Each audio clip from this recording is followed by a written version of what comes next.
Putri Presiden pertama Republik Indonesia, Kartika Sari Dewi Soekarno, akhirnya menunaikan ziarah ke makam ayahandanya, Insinyur Soekarno, di Blitar, Jawa Timur.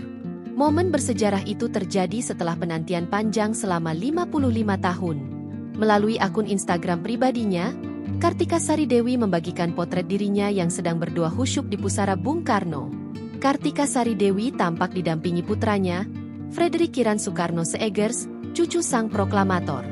Today Blitar My Father Prayers, tulis Kartika di unggahan Instagram, dikutip Rabu, 17 September 2025. Kartika Sari Dewi mengaku kunjungan kali ini begitu emosional.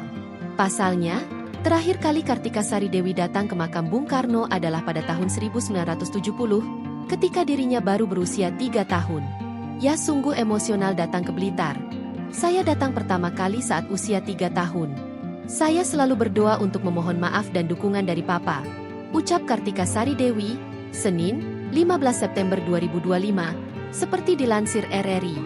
Dalam kunjungannya, Kartika bersama putranya juga tampak menaburkan bunga sebagai bentuk penghormatan. Kartika Sari Dewi mengaku perjalanan spiritual ini begitu mendalam baginya. Selama bertahun-tahun, ia memang tinggal di luar negeri dan jarang pulang ke tanah kelahiran ayahnya.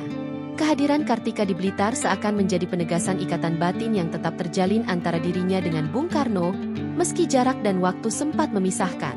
Kartika lahir pada 11 Maret 1967 di Tokyo, Jepang, dari pasangan Bung Karno dan Ratna Sari Dewi. Setelah Bung Karno wafat pada 1970, Kartika lebih banyak menetap di luar negeri. Download Tribun X sekarang, menghadirkan lokal menjadi Indonesia.